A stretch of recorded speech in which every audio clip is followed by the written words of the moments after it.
Good morning, good afternoon, good evening to East Central Missouri and the world, and welcome to the James Strong Show podcast number 321. Thank you for joining us. Thank you for making us a part of your day. I appreciate it. This podcast was recorded on the morning of Saturday, July the 8th, from the James Strong Studio in Western St. Charles County. July 8th. Does that name or does that date ring a bell to anybody? I was kind of surprised because none of the news sources that I go to even made mention of it. No mention at all. And we live in a day of conspiracy theories. Things aren't quite as they seem, government cover-ups and everything else. I mean, there was the headline screamed of, Trump this and Trump that and Biden this and Biden that. Trump is going to get thrown in jail. Trump is going to throw the country over. Biden doesn't know that it's Saturday. Hunter Biden filled the White House closets with cocaine. I mean, just conspiracy theory after conspiracy theory. 3/4 of our treasury is going into the Ukraine. Baloney stuff. We love our conspiracy theories, but perhaps the biggest conspiracy theory that, in my opinion, is not a conspiracy theory at all, has been just glossed over, not even mentioned. Today, July the 8th, is the 76th anniversary of the Roswell crash.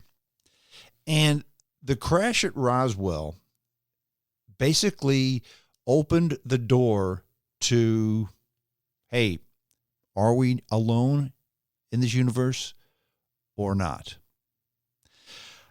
I'm not going to do a podcast on the Roswell crash, however, because I did a very in-depth one about 1 year ago when it was the 75th anniversary of Roswell. But the topic of today's essay is Roswell before and after, because while Roswell was certainly the touchstone of the UFO phenomenon, the UAP phenomenon, a lot has followed it. And believe it or not, there's been a lot beforehand too. And we're just now starting to uncover this. The whole UFO, UAP thing has gone way beyond being a topic on Art Bell, a topic of Stanton Friedman. It's being followed, discussed, and investigated by United States congressmen, United States senators. There's a whole Department of the United States now, not a cabinet position, but a department position, and has been for some time, that does nothing but investigate these things. And the government per se has even said, you know what? This stuff is kind of for real. There really is something going on. There's stuff out here that we have no idea what it is. It's one of three things. It's the Chinese, it's the Russians, or it's somebody else. Don't think it's the Russians because they're losing a war in Ukraine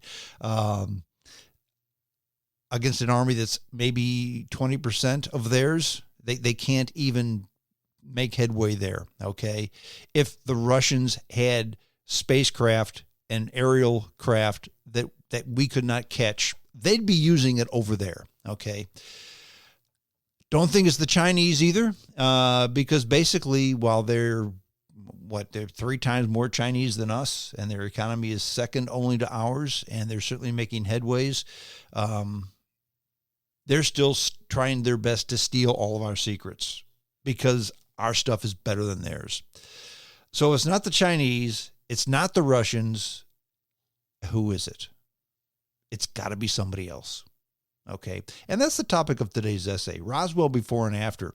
The whole Roswell thing was nothing new. Roswell was the first time, however, that the United States government said, hey, look, there was a UFO that crashed.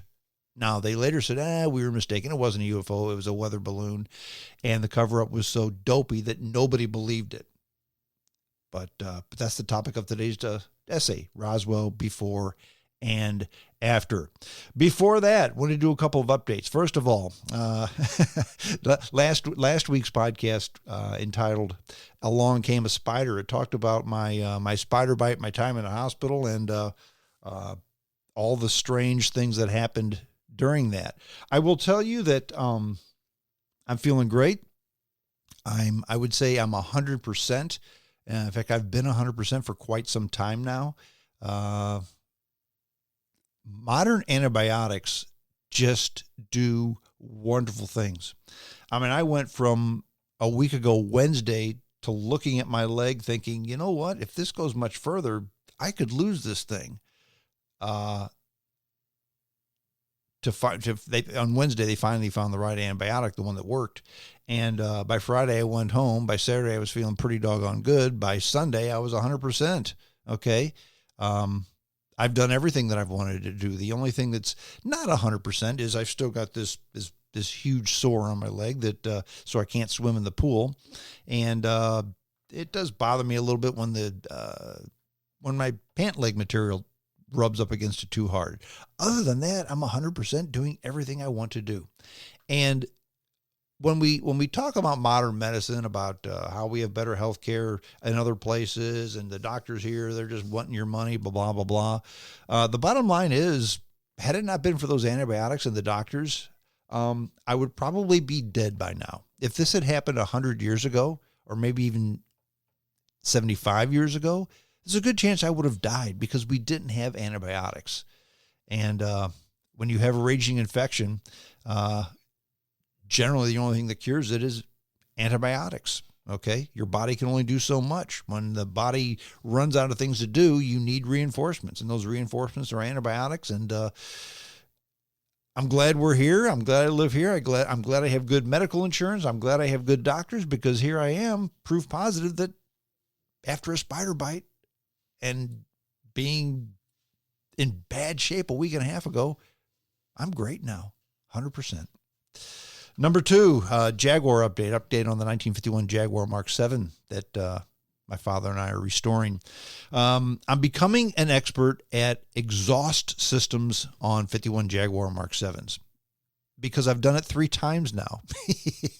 In fact, I've read stories about this, and as you read stories from people who really did things that you're about to do, I find myself thinking, well, what a dope. Why didn't he just understand this and that? And when I do it, it's not going to be that way.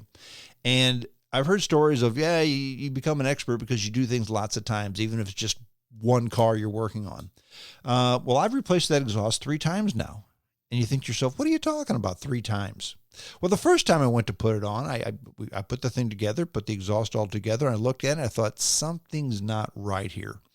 And as I examined it, I looked up a little higher. I thought, you know what? These pipes probably need to be pointing the different way, because there are ports up in the top, like holes in the frame that looks like maybe that's where the exhaust needs to be strung through. Sure enough, I did a little bit more research, and that's where they needed to go. So everything came apart, put it all together, and ran it through the proper way. Turned the pipes a different way, and you know what? It fit like a glove. Unbelievably fit like a glove. Except for the hangers, which that's another story for another day. But I got everything together, got everything up there, looking at things. Okay, this is the way things need to be. One more problem. This exhaust is put together, half of it with flanges, the other half with slip pipes. The slip pipe is just like a telescoping pipe, where the big one, the small one goes into the big one, and you attach it with the standard U-type muffler clamps. The first part of it is attached with flanges. In other words, there's a flange that's at a right angle to the pipe with 4 bolts, and you put a gasket in between, bolt them together, and that's what makes your joint. One problem: when you put the bolt in, there's really not a good way to get 2 open-end wrenches, one for the nut, one for the bolt, in there to tighten up the nut and the bolt.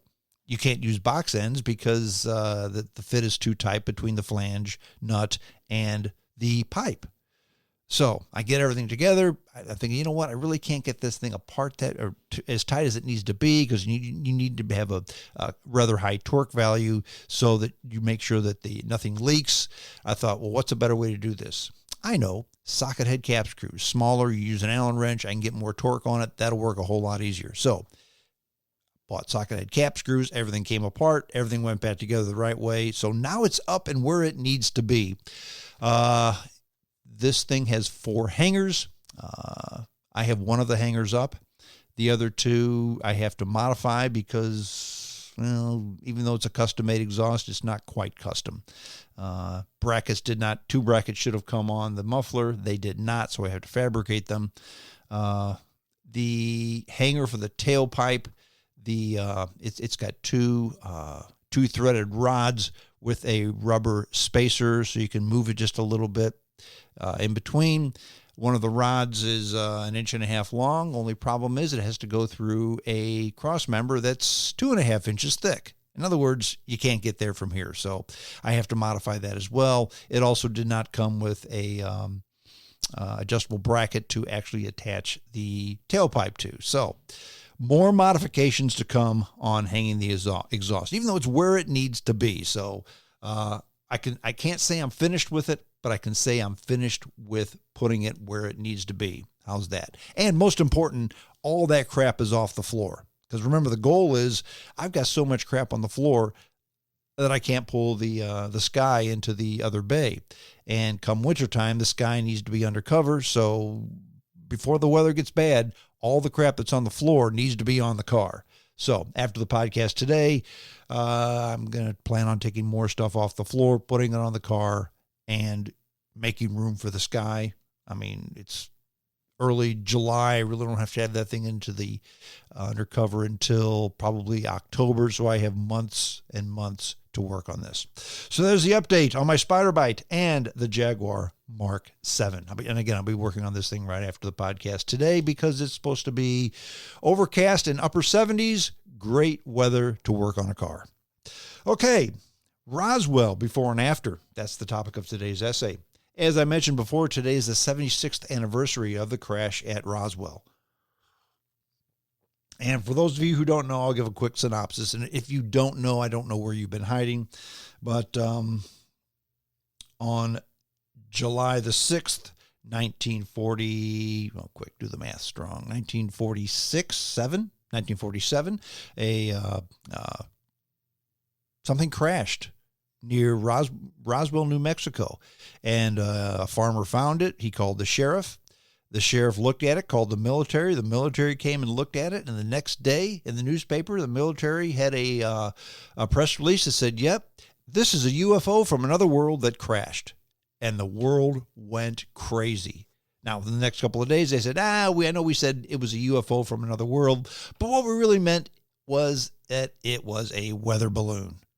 So the government, it wasn't the Air Force because we didn't have an Air Force then. I think it was the Army Air Corps, I want to say, actually made the announcement. Then they backed off. So certainly not the first, definitely not the last time the government has backtracked because the public did not react the way they wanted to a press release.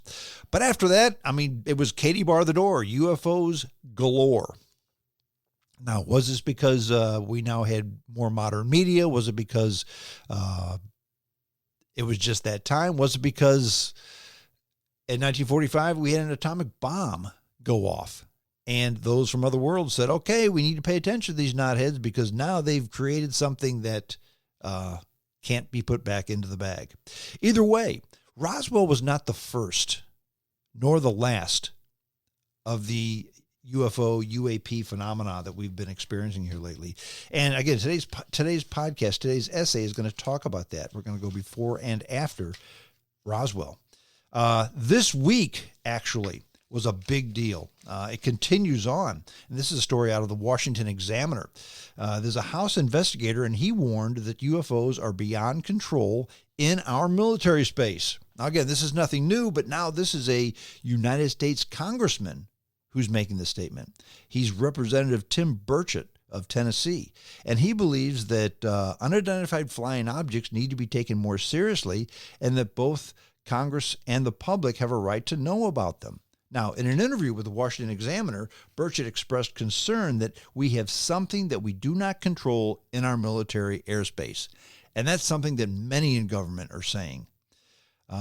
Sean M. Kirkpatrick, he's the director of the Department of Defense's All-Domain Anomaly Resolution Office. He testified before Congress back in April. Back then, he told the Senate Armed Services Committee at the time that the Department of Defense was tracking over 650 potential cases of unidentified aerial phenomenon, UAP, used to be UFOs. Now, this marks a large increase from the more than 350 cases revealed in a UA report that was given to Congress in January by the Director of the National Intelligence. So it went from 350 now to 650. So were there more, or are they just admitting to more? Don't know, but there's certainly more. Now, while some of his colleagues may brush off UFOs as silly, Burchett says it is at the top of the importance ladder. Now, today marks the 76th anniversary of the Roswell incident in New Mexico. That's an event that remains under a shroud of mystery. Back in 1947, a rancher reported seeing a flying disc to the sheriff. It was located roughly 100 miles from the Roswell Army Airfield. The next day, a press release went out stating that the U.S. Army Air Forces had discovered a flying saucer on the property. Later, the military said, nah, it's just a weather balloon. That's the whole Roswell deal. Now, fascination and mystery have continued to follow the story 3/4 of a century later. However, the topic has rarely been brought up by Congress until recently. Now, the House Oversight Committee has stated its intention to hold a hearing on the issue, as well as a recent whistleblower who says that the government has not been forthcoming with Congress. Now, Tim Burchett, the representative from Tennessee, and Representative Anna Luna from Florida are leading the committee's investigation into UFOs, which are officially referred to as UAPs. Now, Burchett confirmed that they're in the planning stages of the hearing, but the congressman said he's not at liberty to divulge any information on dates and witnesses. The whistleblower, his name is David Grush, Grush,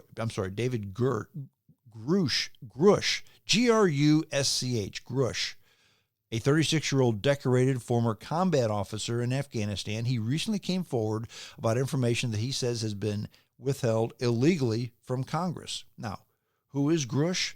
Now, he worked for both the National Geospatial Intelligence Agency, the NGA, and the National Reconnaissance Office. So this is a former combat officer, decorated combat officer. He worked for the UGA and the NRA as recently as last summer. He served as the UGA's co-lead in the analysis for UAPs and represented the task force. So he was one of the main guys as of last summer, less than a year ago. Now, according to Grush, information about intelligence operations that work to retrieve both intact and partially intact craft of non-human origin have been concealed from the Congress and the public. Now, the whistleblower Grush maintains that discoveries of this nature have been made for decades by both the United States and allied governments, as well as defense contractors. Burchett says he believes what Grush is saying. I think he's telling the truth, says Burchett. I think there's a lot going on out there. I think the interesting thing you're going to find out, though, is that the Pentagon and all of our research institutions, you see them kind of warming up. And the reason they are is because they're smelling dollars. And I think there's an effort to discredit him. That's according to the Texas Republican, Burchett.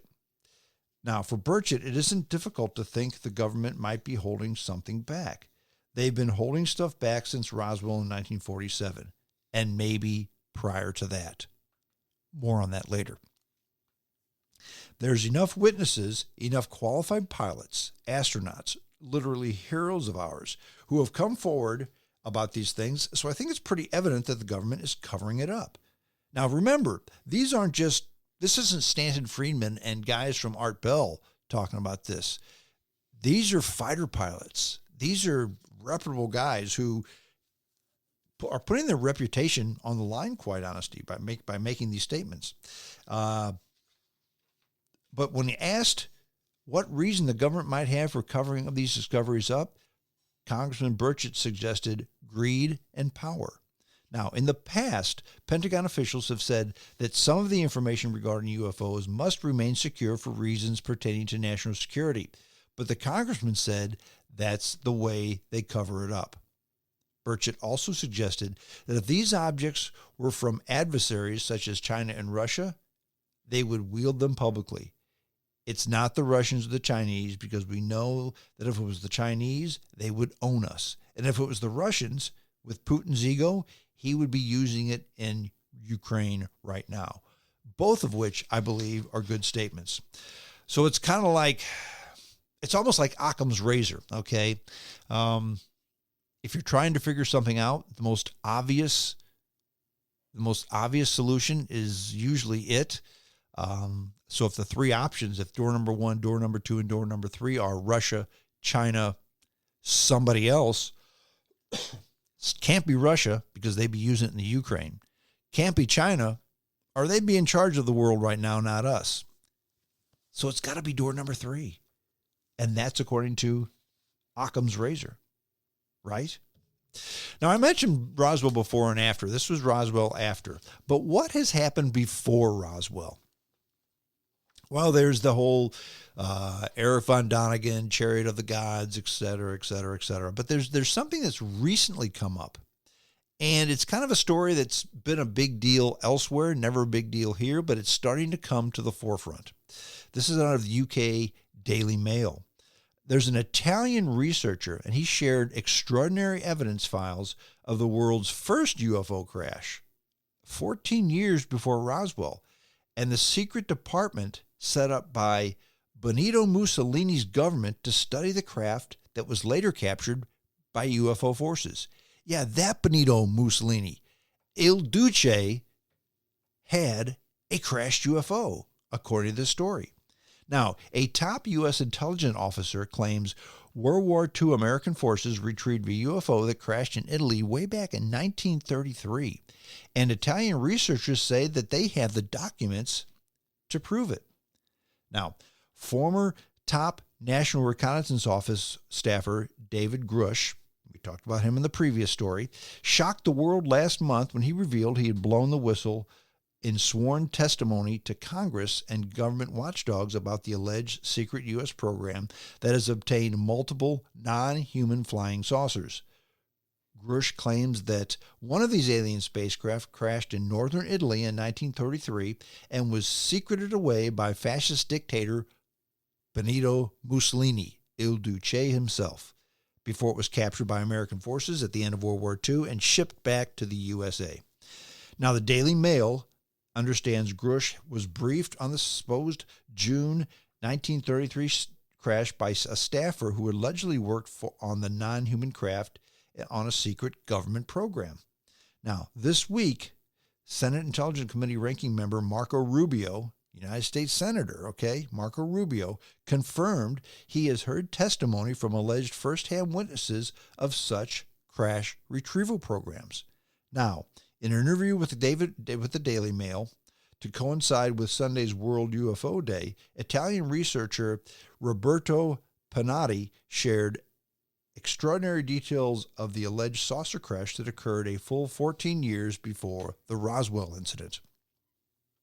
Now, Panatti, president of the National Ufological Center, which goes by the Italian initialization CUN, obtained documents he claims that are evidence from June 13, 1933 crash, and a secret department set up by Mussolini to study the alleged flying saucer.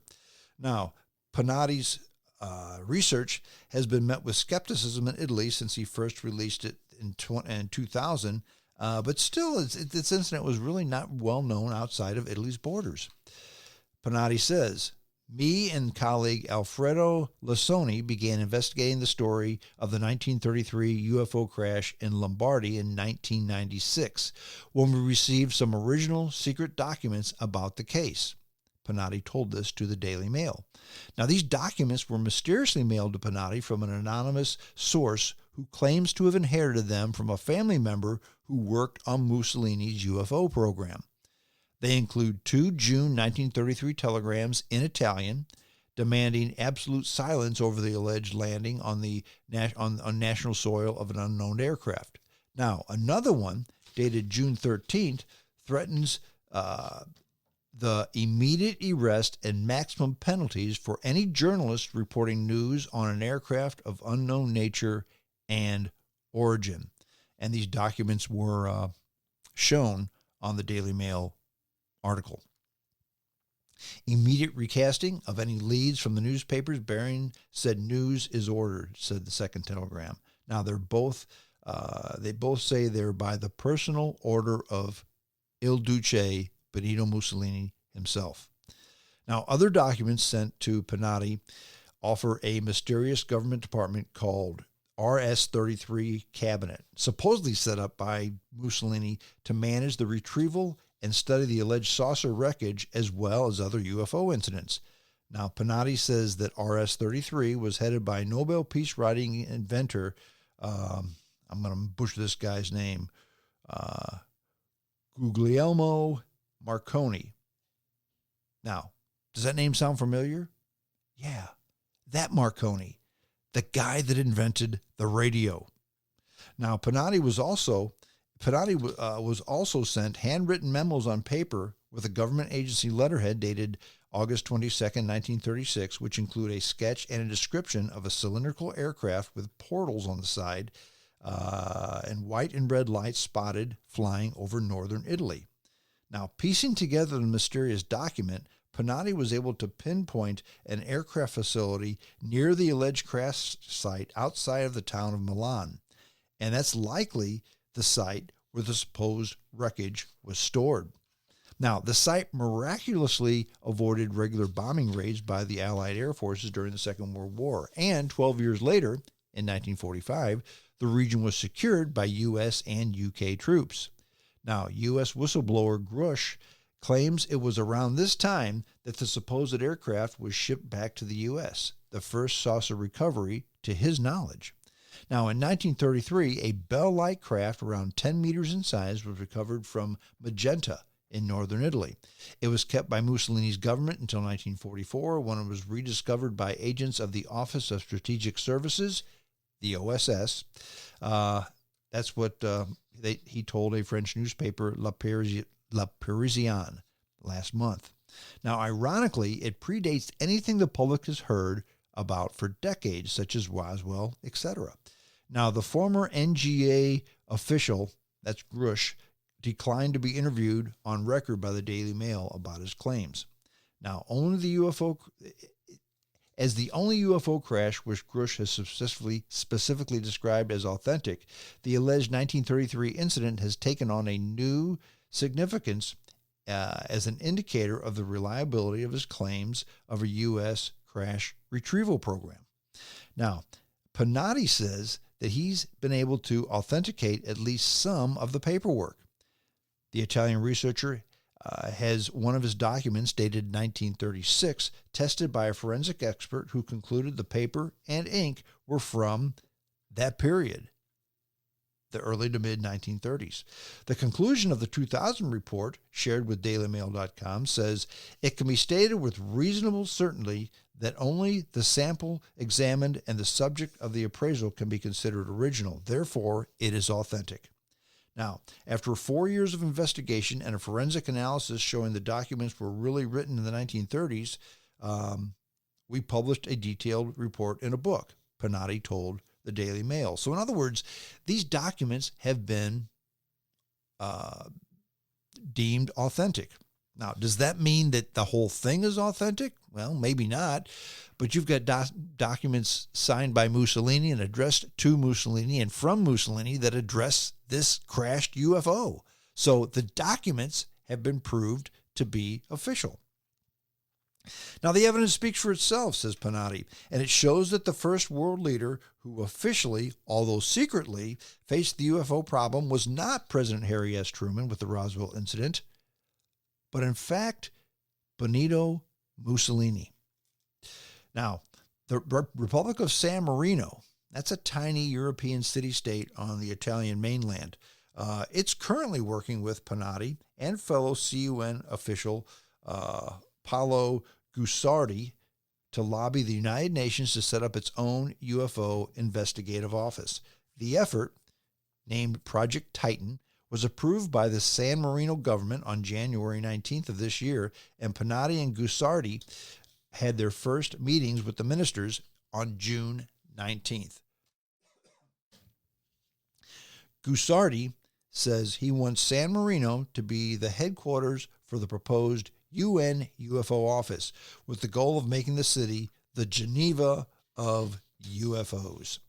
Now, despite some skepticism about the case, the former head of the U.S. government's UFO investigation told the Daily Mail that officials are taking the case seriously. The incident is something we've taken seriously and we continue to take seriously. Now, who says that? Lou Elizondo. Yeah, that Lou Elizondo, who helped lead the AATIP, the Advanced Aerospace Threat Identification Program at the Department of Defense until 2017. Now, one Italian resident near the site, and this is very interesting, almost coincidental information.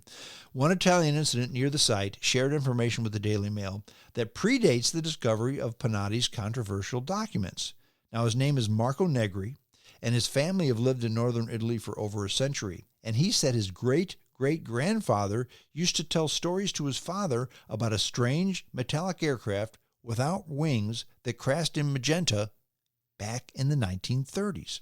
Now, Marco, age 42, says his ancestor, Pietro Negri, he was mayor of the town of Arona, which is in the area, from 1920 through the 1950s. And that's less than 10 miles from where the alleged wreckage was supposedly stored, and about 30 miles from the supposed crash.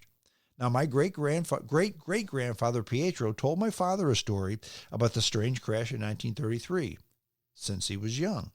Now, the secondhand story told to me by my father when I was a child in the early 1990s, but it matches the story that is put out by Panatti. Exactly. He said, I was told there was censorship about the crash. The fascist secret police were sent to surrounding cities to keep people quiet about it. Now, Marco Negri again, who says that he and his family disavow their ancestors' fascist past, added that Pietro's position as head of the town and his police force meant he was able to see telegrams about the crash. Now, Marco said that his great-great-grandfather died in the 1950s, and his father and older family members, he told his story, and they've all passed away. So really, you've just got Marco's word. So could he be making all this up? Yeah, he could, but why would he? Now, the Lombardy resident said his great-great-grandfather's story also included a wild detail that Panatti also described, without evidence, that two bodies with blonde hair were found inside the craft. Now, a little bit of the story's the same, but there's just a little bit of a discrepancy here. In fact, Marco said that his ancestor, his great-great-grandfather, described them as child size, where in the presentations at the UFO conferences, Panatti says they were around 5'9", with light hair and eyes. So, child size, blonde hair, blue eyes, 5'9", light hair, light eyes. About the same. That was in 1933. And the story has basically been, I'm not going to say proven, but perhaps made more evident by legitimate documents involving Benito Mussolini. So that was in 1933. Now you think to yourself, this stuff could have been made up. And you know what? It all could have. I mean, the guy who said his great-great-grandfather told his father all these stories back when he was a boy, et cetera, et cetera, et cetera. However, everybody who talked about this is dead, and nobody else is around to collaborate the story. So could Marco have just read Panatti's take and just made that stuff up? He could have. He actually could have. Just because these documents have been authenticized, does that mean that back then they weren't making stuff up? Nah, maybe they were. Maybe they were.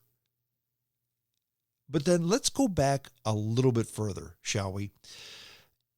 Before 1947, the Roswell crash. Before 1933, the alleged UFO crash in northern Italy that was recovered and investigated by Benito Mussolini and his fascist black shirts. Okay, let's go a little bit before that. And I've mentioned this before, but I'm going to go ahead and mention it again because it's a story that I think, again, where there's smoke, there's fire. So let's look at a paper. And this was out of the Dallas Morning News. Okay, this is a true story. In fact, I'm reading the story itself. It appeared on the April 19th edition of the Dallas Morning News on page 5. Not on page 1, but on page 5. So buried a bit in the paper. The story is entitled, "A Windmill Demolishes It." Aurora, Texas, in Wise County, which is just a bit northwest of Fort Worth, Texas. It's dated April 17th, but didn't come out until April 19th in the paper. About 6 o'clock this morning, the early risers of Aurora were astonished at the sudden appearance of the airship which has been sailing through the country. It was traveling due north and much nearer to Earth than ever before. Evidently, some of the machinery was out of order, for it was making a speed of only 10 or 12 miles an hour and gradually settling towards the Earth.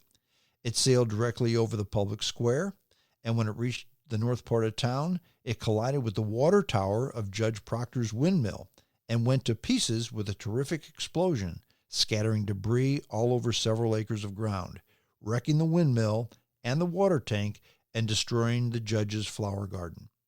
The pilot of the ship is supposed to have been the only one on board, and while his remains are badly disfigured, enough of the original has been picked up to show that he was not an inhabitant of this world. Now, Mr. T.J. Weems, the United States Signal Service officer at this place and an authority on astronomy, gives it as his opinion that he was a native of the planet Mars. Papers found on his person, evidently the record of his travels, were written in some unknown hieroglyphics and cannot be deciphered. The ship was too badly wrecked to form any conclusion as to its construction or motive power. It was built of an unknown metal resembling somewhat of a mixture of aluminum and silver, and it must have weighed several tons. Now, the town is full of people today who are viewing this wreck and gathering specimens of the strange metal from the debris. The pilot's funeral will take place at noon tomorrow. And that story was written by S.E. Hayden and appeared in the Dallas Morning News on April 19th, 1897. April 19th, 1897. So what do you think of that story? What you need to remember is the first documented flight of any sort was the Wright brothers in 1903. So this was a full 6 years before the Wright brothers' flight. In other words, we didn't have flying aircraft. Yeah, we had balloons, but come on. We're talking about true flying aircraft. So you can't say it was weather balloons. You can't say it was something from another country. And this appeared in a newspaper on April 19th, 1897. Was it just made up? Why would they just make this up? Okay. Again, where there's smoke, there's fire. Now, even though this is the 76th anniversary of the Roswell crash, there were a whole lot of incidents of crashes way before July 8th, 1947. Dating back to April 19th, 1897. That's a full 57 years before the Roswell crash. Well, that's it. 50 years, I should say. That's it. We're done. JamesStrongShow@hotmail.com. Hope you enjoyed the podcast on this anniversary date of the Roswell crash. Send me an email if you enjoyed it, or if you didn't enjoy it, JamesStrongShow@hotmail.com. I always like to get your emails. I get them, I get them after every podcast. It's amazing. After every podcast, sometimes just one or two, sometimes a whole lot more than that. I do answer all my emails and enjoy reading them and responding to them. If you want to get the podcast, send me an email, jamesstrongshow@hotmail.com. I will send you a link upon publication. You can download it and listen to it at your leisure. Share it if you could too. Spread the word. If you like the podcast, tell your friends. Send them a link. Tell them to listen to the podcast. I appreciate it very much. Well, that's it. I'm done. Until next time, this is James Strong saying adios.